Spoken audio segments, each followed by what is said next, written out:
Good morning. Welcome to the First Unitarian Church of Chicago, in person and at home.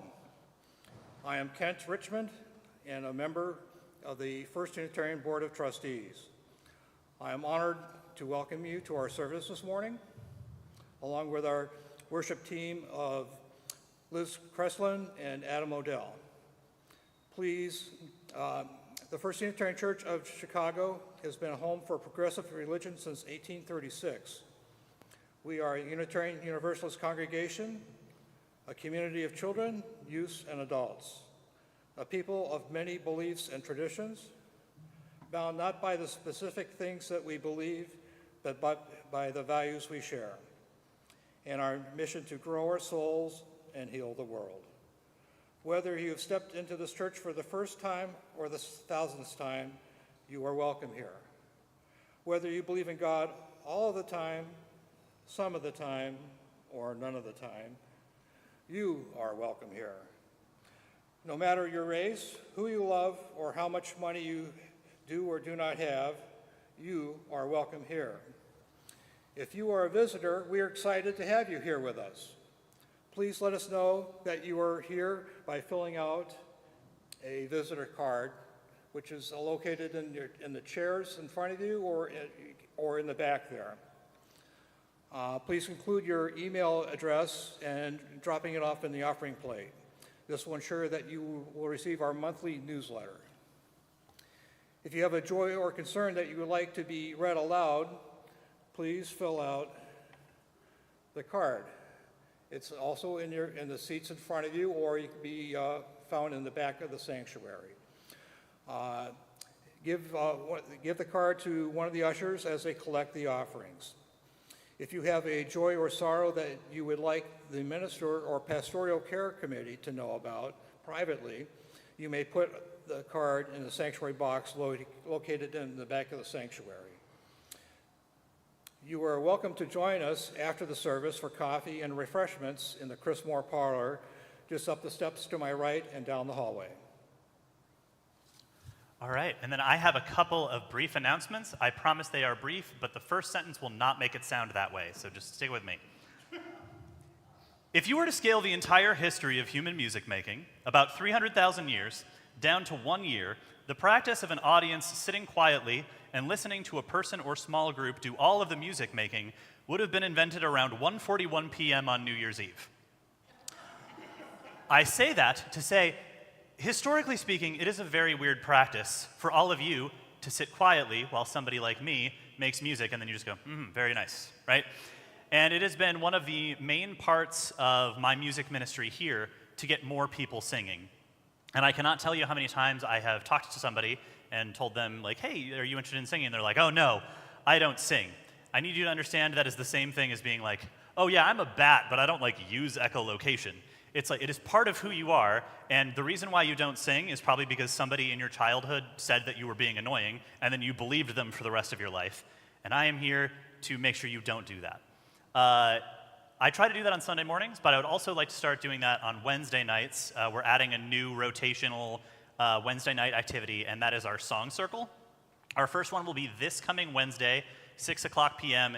in Chris Moore Parlor. I know I've had a few choir members who have talked about how excited they are for this, but I want people who are not in choir or who haven't even been in our church before. Those are the people who I'm really encouraging to attend, because it is a way to participate in music here that doesn't have a large barrier to entry. You don't have to be here most of the Thursdays of the year or most of the Tuesdays of the year if you're interested in band.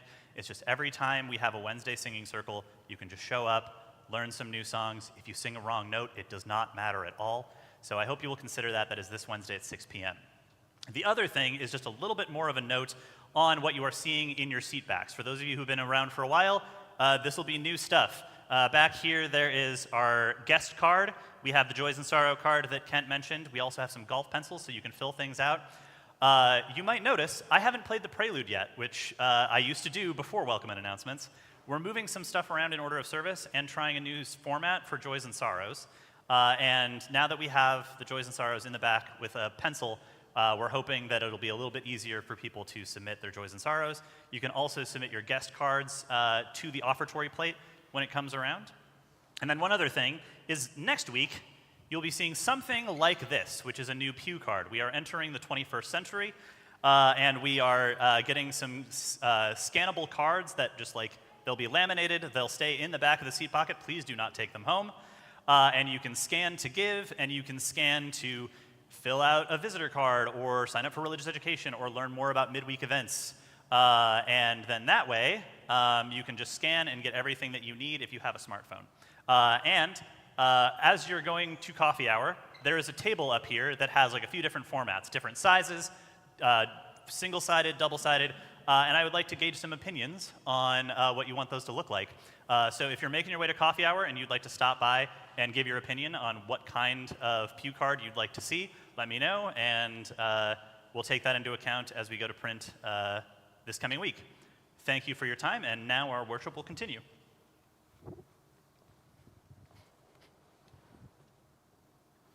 Please join me in reciting our covenant, which is printed in the order of service.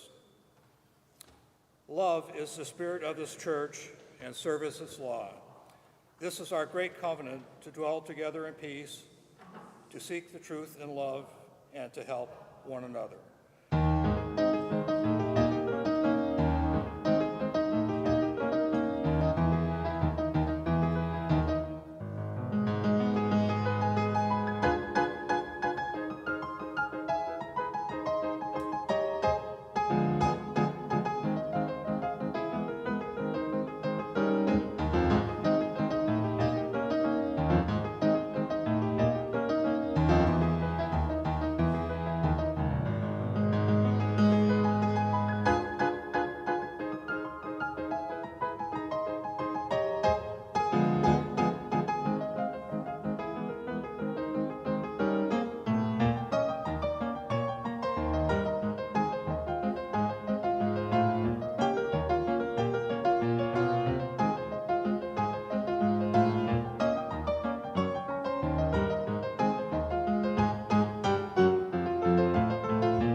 Fun to see some people swaying and dancing there. Makes me feel nostalgic.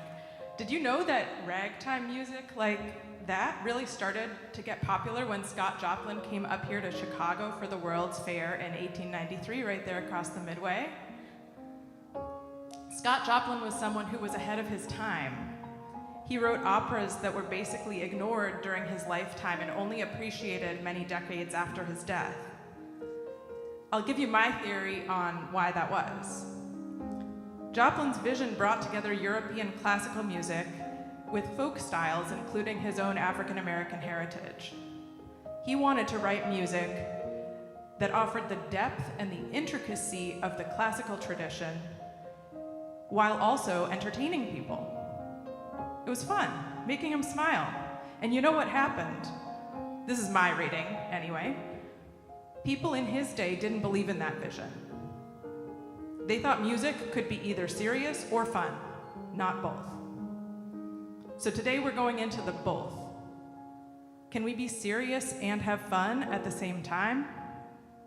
Is it possible that doing both is the highest form of either? And what happens to us and what happens to the world when we know the hard truths and we choose to laugh anyway, to connect and rejoice anyway? Come, let us worship together.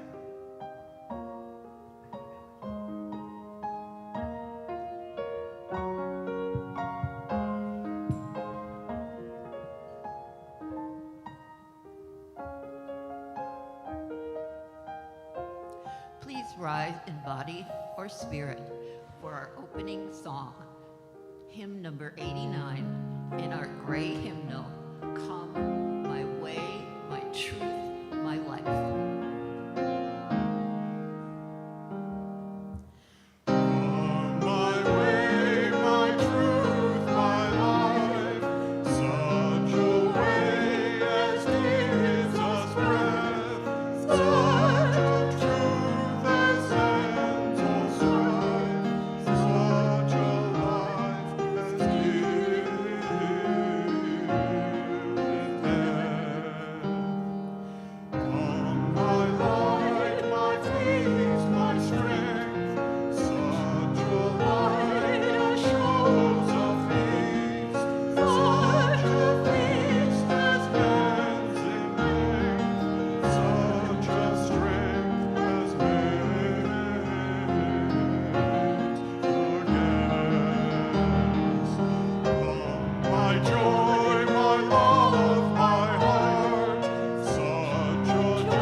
Young people are invited to come forward to the carpet for a story.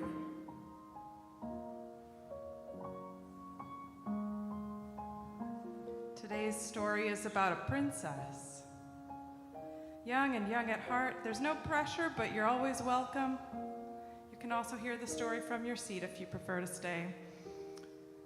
Today's story is about a princess. Now, there's always something about these princesses. I feel like I told a story about a princess recently.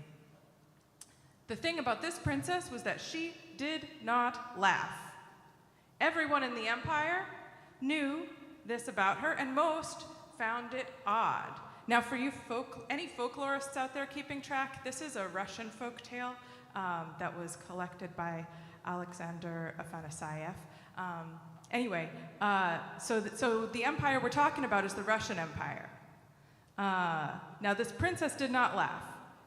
Everybody thought it was odd, but those who gave it a little more attention, thought about it a little bit deeper, they knew there was good reasons for the princess to be serious. The country had just been defeated in a war. A third of the people were serfs working the land for basically no pay. The serfs and many other people in the country were getting more and more angry and impatient for something better.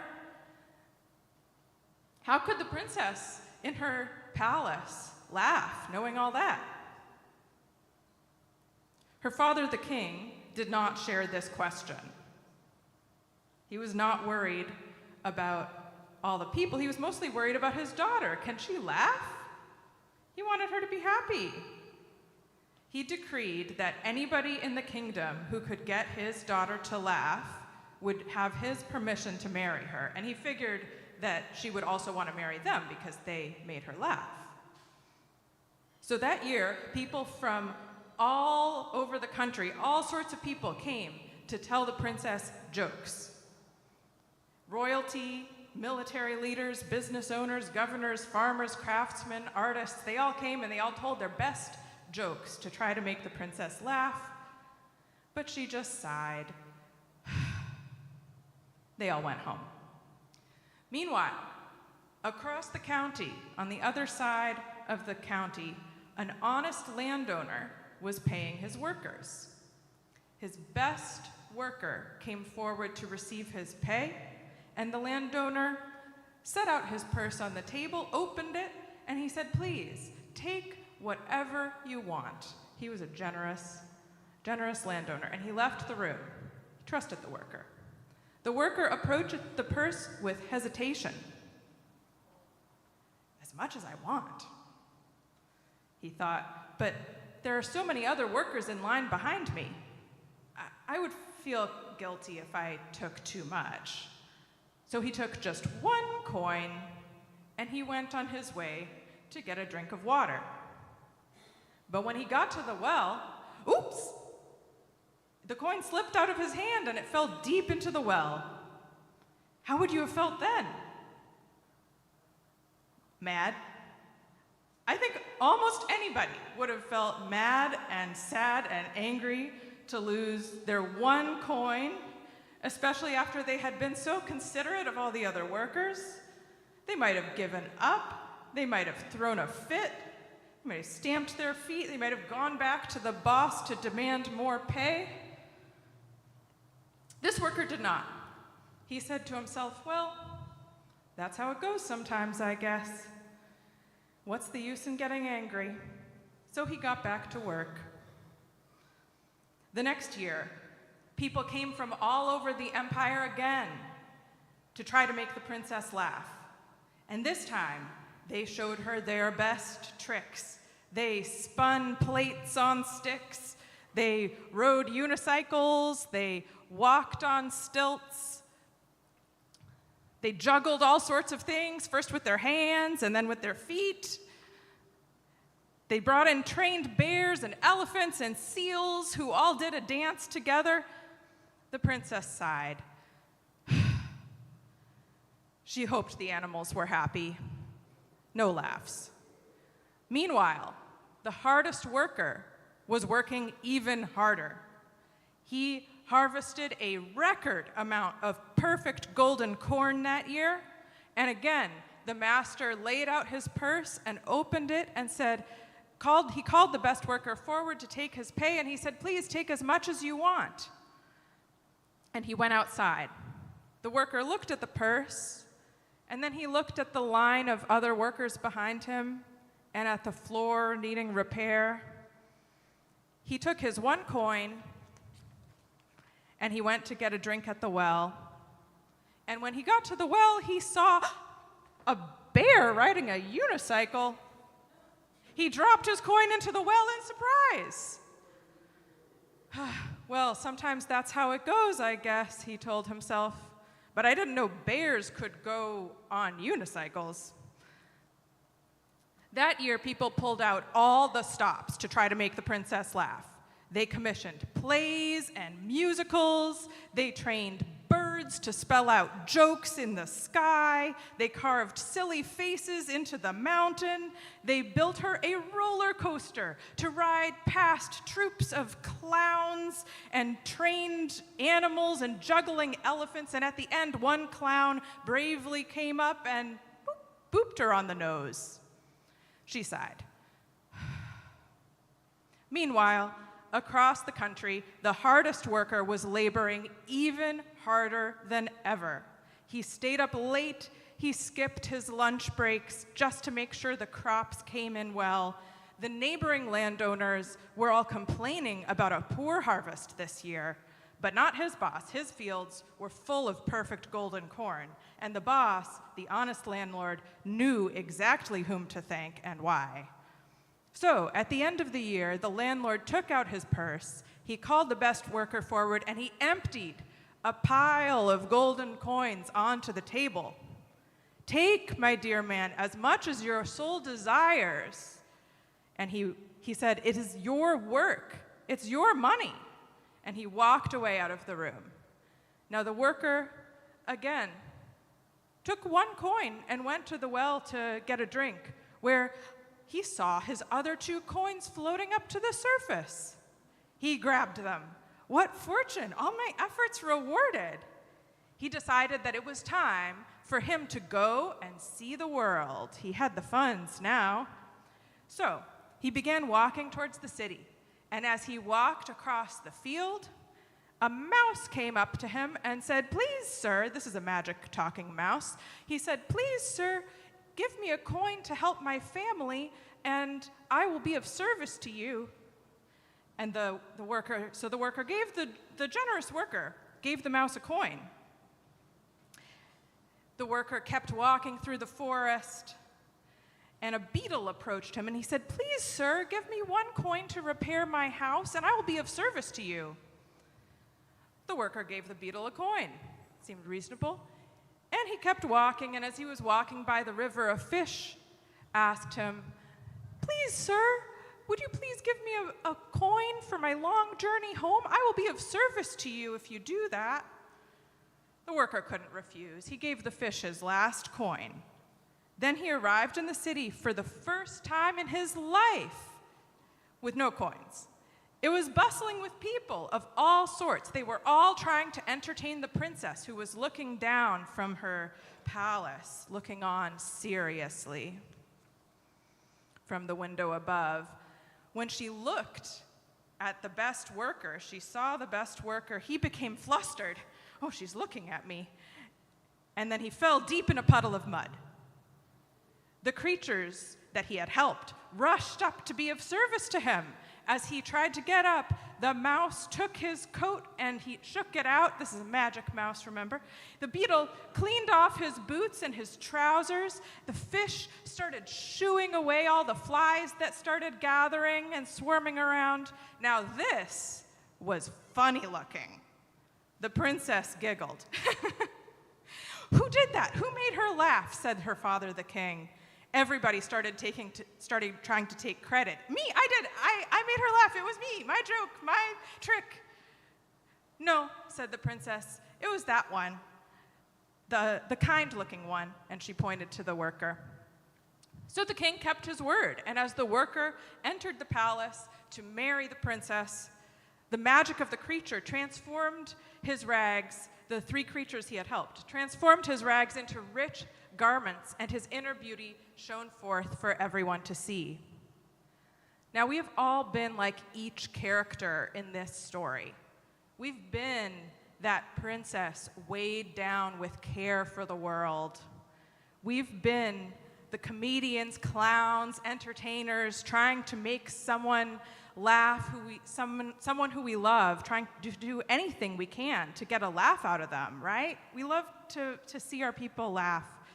Sometimes we act crazy and silly to try to make it happen, even if it's really not what they're connecting to. And we can all learn from the worker that if we keep others at heart in all of our actions, if we live true to ourselves, true to our own souls, then the laughter that comes out of that life will be real. We will send our children to their religious education classes with our love, and I invite you to warmly greet your neighbor.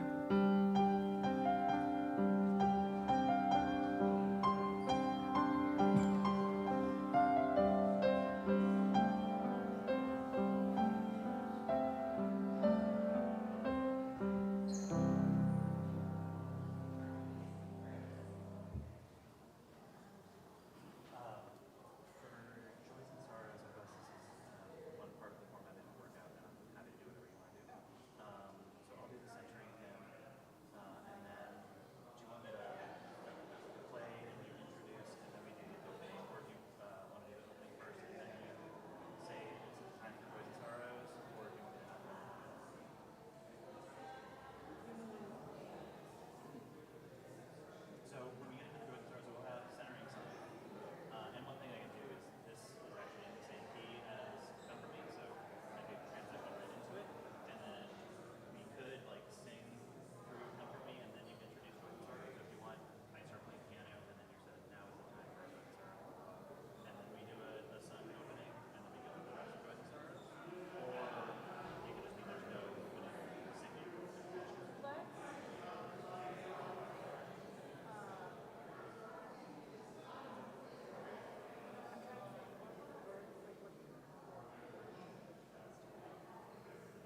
We will now take up the weekly offering. Your generosity supports the important ministries of this church. Each month, we choose a community partner with whom we will share our collection 50-50. This month, our partner is the Hyde Park Arts Center.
Please rise and body your spirit for our centering song. I will sing a line and then have you sing it back to me. Ready? Here we go. I want to make sure I'm in the right key. Yonder come day, day is a breaking. Yonder come day, day is a breaking. Yonder come day, oh my soul. Yonder come day, oh my soul. Yonder come day, day is a breaking. Yonder come day, day is a breaking. Sun is a rising in my soul. Sun is a rising in my soul. Great, let's try that 2 lines at a time.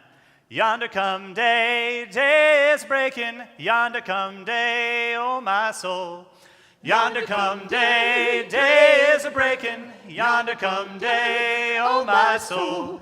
Yonder come day, day is a breaking. Sun is a rising in my soul.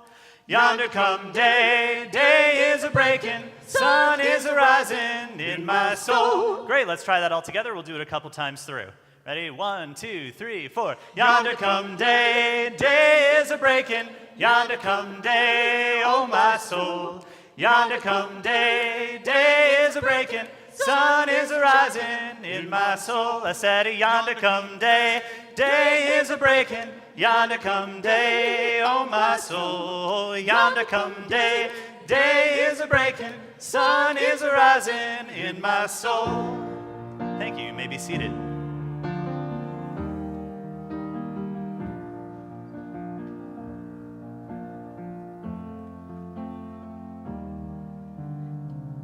Now's the time in our service where we share our joys and sorrows. Every week we come together in community to share life, the joys and the sorrows, both as we're discussing today. And today we're going to try out a new sung response.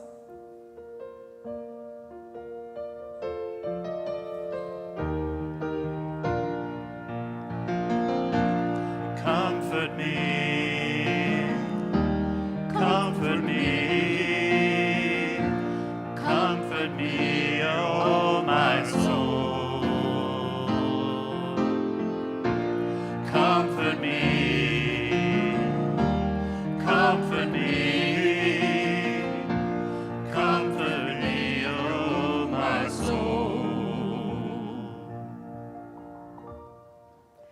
Today I lift up all the people in the world suffering from war and famine that are heavy on all of our hearts, for sure.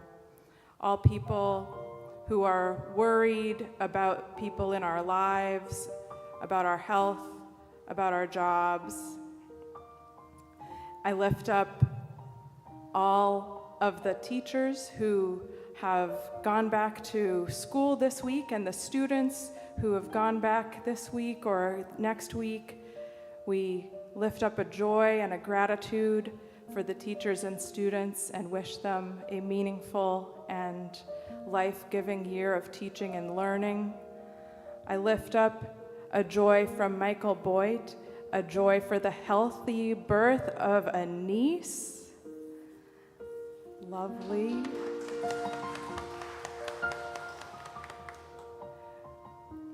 We lift up all those who are in times of change and transition, moving, who are shifting to new roles in our families, in our jobs, in the world, taking on new responsibilities, taking on new chapters, setting forth on adventures from where we've been to where we're going, which is all of us in a sense.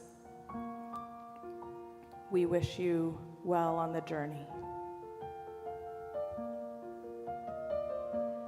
And for all joys and all sorrows that stay in our hearts, we lift them up together.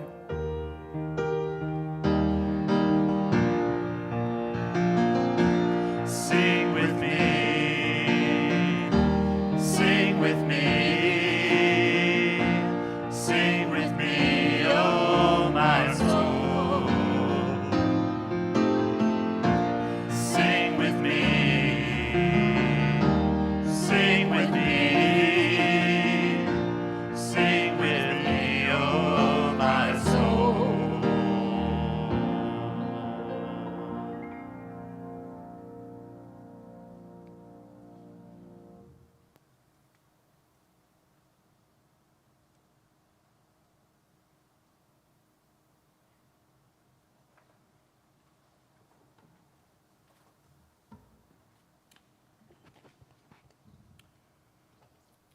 From Manifesto, The Mad Farmer Liberation Front by Wendell Berry. So, friends, every day do something that doesn't compute. Love the Lord. Love the world. Work for nothing. Take all that you have and be poor. Love someone who doesn't deserve it. Denounce the government and embrace the flag. Hope to live in that free republic for which it stands. Give your approval to all that you cannot understand. Praise ignorance. For what man has not encountered, he has not destroyed. Ask the question that has no answers. Invest in the millennium. Plant sequoias. Say that your main crop is the forest that you did not plant, that you will not live to harvest. Say that the leaves are harvested, and when they have rotted into mold, call that profit. Prophecy such returns. Put your faith in the 2 inches of humus that will build under the trees every 1,000 years. Listen to carrion. Put your ear close. Hear the faint chattering of that are which to come. Expect the end of the world. Laugh. Laughter is immeasurable.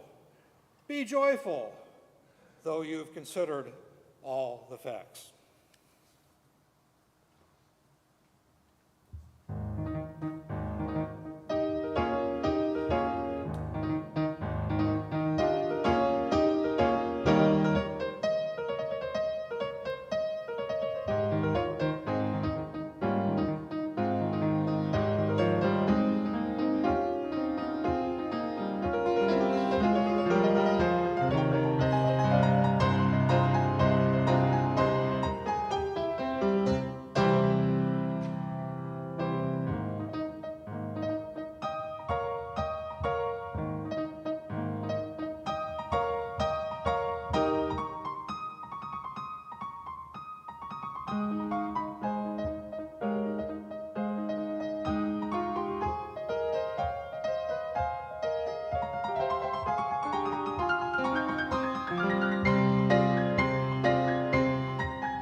The other week, a quote from a July 13th New Yorker article by Hanif Abdurraqib stopped me in my tracks.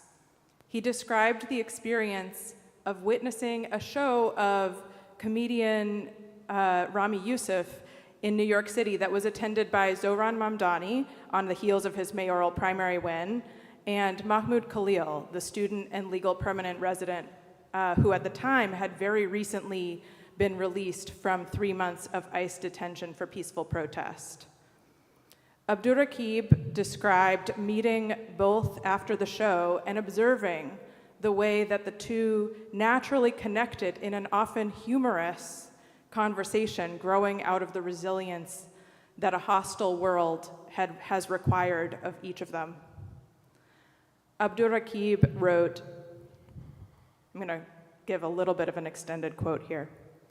He wrote, "What lingered in my mind was the final joke of the night when Khalil said that he was honored to be standing with Mamdani, a man so principled that ICE hasn't arrested him yet." You can tell they're thinking about it. It was a classically funny joke made by someone who had been snatched from the lobby of his building by ICE agents, a joke lovingly directed at a mayoral candidate who has been threatened with deportation. The joke was funny because of what some of us in the room knew and because of what the person telling it had lived through. The joke was funny because though some of us in the room wept often, our laughter outpaced what we know of the world a few seconds at a time. That struck me deeply.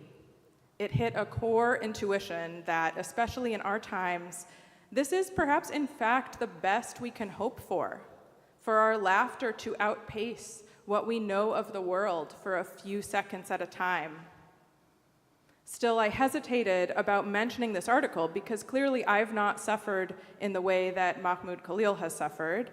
And for that matter, there's plenty of sufferings known by people in this room that I have not personally experienced. This is a caution against dehumanizing cynicism. Our laughter can only outpace what it is that we each know about the world. We don't always get to be in on the joke, just to be clear. And yet, there's more than enough suffering to go around. None of our lives have been free of it. So, what is the alchemy that determines whether we continue to suffer or whether we can open to joy and laughter? As some of you know, this year I completed a social work internship with Willow House, a grief support organization that focuses on families with children. Children's grief often surprises people. Some expect that children are too young to grieve, even for an immediate family member. Some expect that if children are playing, running around, being silly, then they must not be grieving. In reality, children, like adults, grieve in many ways. Perhaps often including run-around games with friends who get it. They often grasp intuitively that in a grief group, we're all struggling, no one wanted to have to come here, so they should be patient with each other and follow the impulses. They should both be patient with each other and also follow the impulses that will lead to their own emotional needs getting met. They often intuitively moderate what they're able to handle. They may touch briefly on difficult memories or experiences and then move on to a completely different topic in a way that would feel jarring to an adult.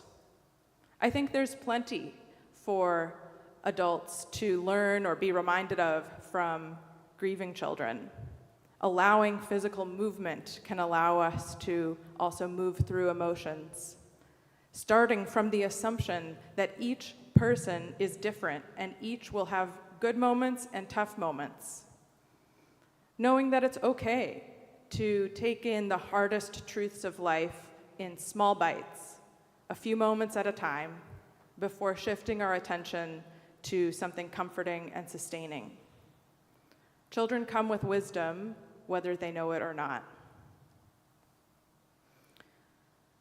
We've taken a couple small bites of the hard stuff just now, so following the wisdom of the children, it's time to shift gears a little bit. As many or most of you are probably aware, this is a transition moment for me personally. I've been honored to serve this church as Director of Lifespan Religious Education for 3.5 years, and today I leave that role in the competent hands of our friend Liz Tolbert, continuing this congregation's increasingly long tradition of DREs named Elizabeth. I'm so grateful for that time, authentically. And I also look forward to a new role with you here at First Unitarian as an intern on the ministry team starting in September. This change, like so many changes, has an element of bittersweet. I've really truly loved the work we've done together these past 3 years. And I also look forward with anticipation to what new things we'll experience and accomplish in the year ahead. And bittersweet is in fact a good word for that bothness that we've been talking about today, that seemingly anachronistic cohabitation of joy and pain. It's a feeling I've leaned into and learned from in my time with First U thus far. The amount of pain we all take in from the news of the outside world is enough to tinge plenty of moments bittersweet before even mentioning any losses we've experienced within the congregation or in our personal lives. And yet, I find that while it feels like the intensity of the entire world has heightened, I've been experiencing more than ever heightened sweetness alongside the bitter. I want to share just a small handful of the sweetest memories of my time the past few years that I will always cherish. After a time of low attendance following the pandemic, that first December morning that I heard the voices of a group of children rising in song from their opening circle in Sunday school. The admiration on the faces of 2 young people watching from the sidelines as the band covered Nina Simone. When the children's play in the classroom shifted from knocking down each other's Lego towers to all building figures for a big collection representing the game Among Us. Doing my darndest to use my Spanish 101 to explain the card game Taco Cat Goat Cheese Pizza to one of our new neighbors from Venezuela during game night. Leanne backed me up and we had a great time. Fully attending to and savoring moments like these does not detract from knowledge of the pain in our lives or in the world. On the contrary, it's a form of resilience. This is the alchemy. By immersing ourselves in the sweet moments when they come, we receive the energy to engage with what's hard, to grieve, to work, to fight, to survive. By choosing to laugh together, to embrace joy, we transform ourselves into the sort of people who notice and savor those sweet moments when they come, even when the suffering threatens to close in around us. We push back with joy and laughter. Let's keep pushing. Let's see what would change if we were all to let our laughter stay just one step ahead of what we know about the world. So may it be.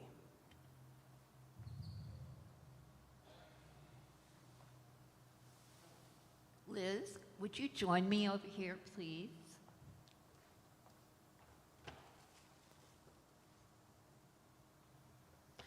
So, Dawn and I have had the joys and the excitement and the puzzles that sometimes arose working with our religious education program. And it's wonderful to hear some of your reflections. But we would like to take just a few moments to honor Liz, to thank her for all she has done in these recent years to support our children, to support our parents, our guardians, our families, and really the life of the church. You know, Liz is someone who grew up in a Unitarian church and experienced the RE, the Religious Education Program. Isn't that wonderful? So we're so blessed that she's been with us, and we just have some beautiful flowers to give her. And there'll be a couple of cards in the Chrismore parlor if you'd love to come and write her a little note. But please, let's acknowledge and honor Liz for all that she's done.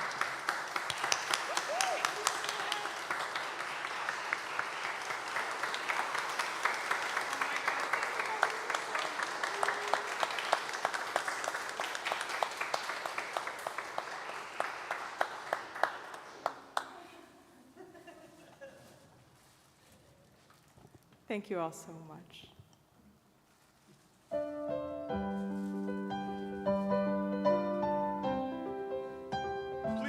Please rise in body or spirit and sing loud for our sending hymn, hymn number 100 in the gray hymnal, I've Got Peace Like a River. We will be singing verses 1 through 3 to start.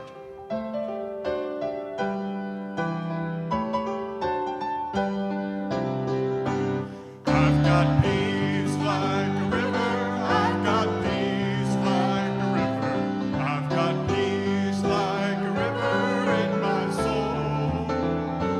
I've got peace like a river, I've got peace like a river, I've got peace like a river in my soul. I've got joy like a fountain, I've got joy like a fountain, I've got joy like a fountain in my soul. I've got joy like a fountain, I've got joy like a fountain, I've got joy like a fountain in my soul. I've got love like an ocean, I've got love like an ocean, I've got love like an ocean in my soul. I've got love like an ocean, I've got love like an ocean, I've got love like an ocean in my soul. It's our practice here to take the hand of a neighbor if you wish for our closing benediction. May we every day do something that won't compute. May we ask the questions that have no answers. May our love for others and for the world overflow out of us. May we hold on to what's important and let all that is superfluous fall away. May we expect the end of the world and laugh. May we be joyful, even though we have considered all the facts. Blessed be and amen.